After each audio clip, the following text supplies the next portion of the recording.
তাহলে কাকা ওই পার বরাবর ইন্ডিয়া। আপনার ইন্ডিয়া দূরে। কত কিলো?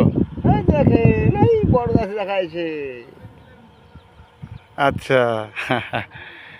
তা আপনি তো ওইটা ক্যাম্প। আচ্ছা, আপনি তো ভারত গেছেন অনেকবার। গেছি আরো গেছি, বেড়াইতে গেছি। নিজের আত্মীয় স্বজন আছে আমাদের। ধরেন যে আসল বাড়িতে ধরেন যে এইখানেই, কিন্তু আমরা চলে এসেছি রাইটের বছরে। আচ্ছা, তাহলে এই আপনার এই বাড়ির পরে বাংলাদেশের রাজশাহী মানে বাংলাদেশ জেলার আর কোনো বাড়ি নেই? হ্যাঁ, বাংলাদেশ জেলা বলে বাংলাদেশের আর রাজশাহী জেলার আর কোনো বাড়ি নেই। আমাদের ধরেন যে পুরাতন ভিটা হলো সাতমাথা।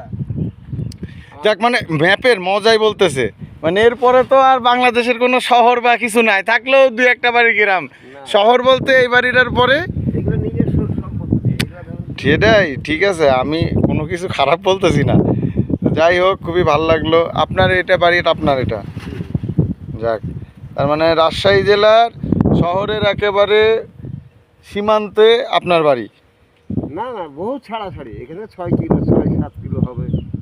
ও তো যাইতে গেলে নদী, নদী মানে আর এই তো আপনার শহর, মানে এটা জমিন। এই দেখেন নদী। ওই তো সেটাই তো নদী, কিন্তু ওর পরে তো আর কিছু নাই। না, তারপরে ধরুন যে এগুলো চলে গেলো একেবারে